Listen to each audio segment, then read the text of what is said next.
I'm going to jump right into it and show you some tips to help you, again, make sure you're doing the squat the correct way, some tips and techniques that will help you what to do, what not to do. So the best way to teach a squat and to get the right feel of a squat is to give you some things, some props to use to make sure that you can do it in a safe way. So don't even think about starting, especially if you're learning to do a squat, putting a bar on your back when you've never done one or never been coached how to do it. That is a huge mistake.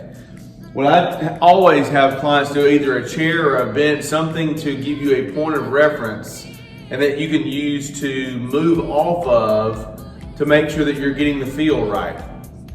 To start with, the squat is a very, very simple movement. That's something that we do every day, most of the time without thinking about it. So subconsciously, consciously, it's sitting down in a chair and then standing back up.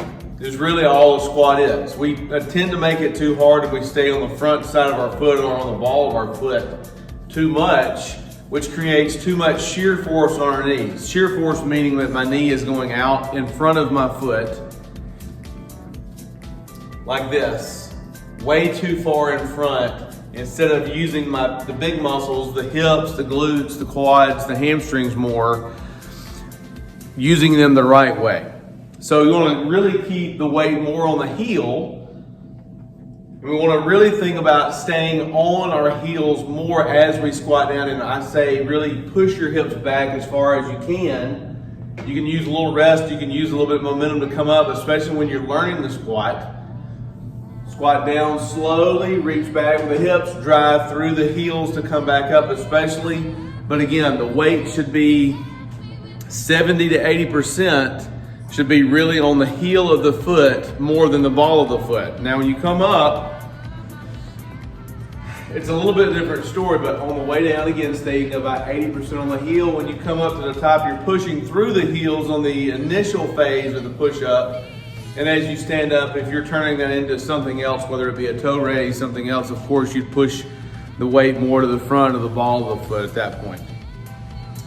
But for the most part, if you're repping out, you're doing 10, 15, 20, you want to really stay back on the heels. So again, teaching it, I'm sitting down in a chair. That helps you to stay back. If you go ahead and rest all your weight in the chair, use momentum to stand back up, push through the heels. So here, just like this. And I can another way to do it is I can pick my toes up the whole time. I've got my toes in the air and I've got a good balance going. I'm gonna rock back. I'm really staying on the heels. I'm really staying in a great position there. That helps me. So toes up, on the heels, use the chair, put all your weight on it, rock back, use momentum to stand back up. Once you've accomplished that and can get comfortable doing that, you move to the next phase, which is now I'm on the heels and I don't have to sit all the way down. I can just touch and come back up, just like this. The other important key is to make sure that the knees stay apart on this. So let's see a lot of times, clients or people that I'm helping, they'll go down, the knees will collapse to the inside, especially at the bottom, or as they're coming up, moving up, going back into the concentric, the phase of this. You want to stay away from that. That can cause a lot of damage to the knees as well. So really have your feet turned slightly out, have the knees track in that direction. You don't want them to go to the inside and the feet turn to the outside. Wherever the feet are pointed, and you never want your feet pointed in, that's a more powerful position.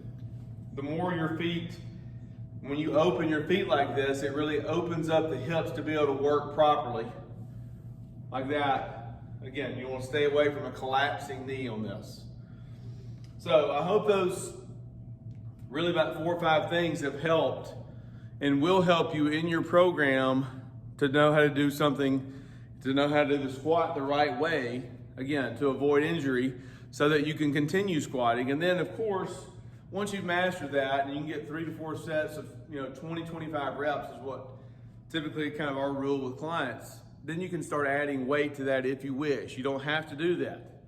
You can get a lot out of the squat without adding any weights and getting a lot of reps here.